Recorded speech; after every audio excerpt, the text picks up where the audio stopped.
Hello বন্ধুরা, আপনারা দেখছেন ইউটিউব ট্রিক্স বাংলা চ্যানেল।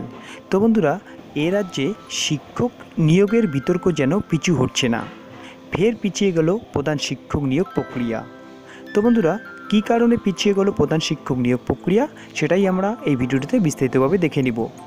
তো চলুন আর কথা না বাড়িয়ে দেখে নেই।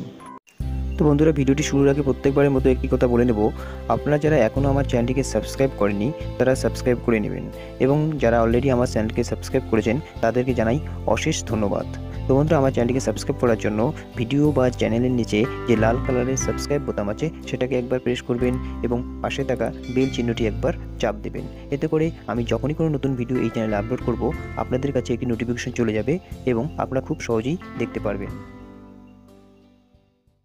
রাজ্যের সরকারি ও সরকারি সাহায্যপ্রাপ্ত স্কুলগুলিতে প্রধান শিক্ষক নিয়োগের উপরে অন্তর্বর্তী স্থগিতাদেশের মেয়াদ 30 জুন পর্যন্ত বাড়িয়ে দিল কলকাতা হাইকোর্ট। বিচারপতি অমৃতা সিংহ শুক্রবার এই মেয়াদ বৃদ্ধির নির্দেশ দেন। এর ফলে প্রধান শিক্ষক নিয়োগ 30 জুন পর্যন্ত বন্ধ থাকছে বলে জানান হাইকোর্টের কৌঁসুলিদের একাংশ। অর্থাৎ ওই পদে নিয়োগ আবার পিছিয়ে গেল।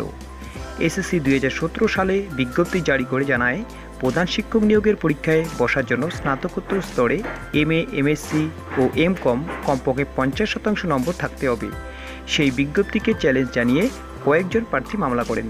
তাদের আইনজীবী একরামুল বাড়ি জানান, তাদের মক্কেলদের পরীক্ষায় বসার সুযোগ দিতে হাইকোর্ট নির্দেশ দিয়েছিল।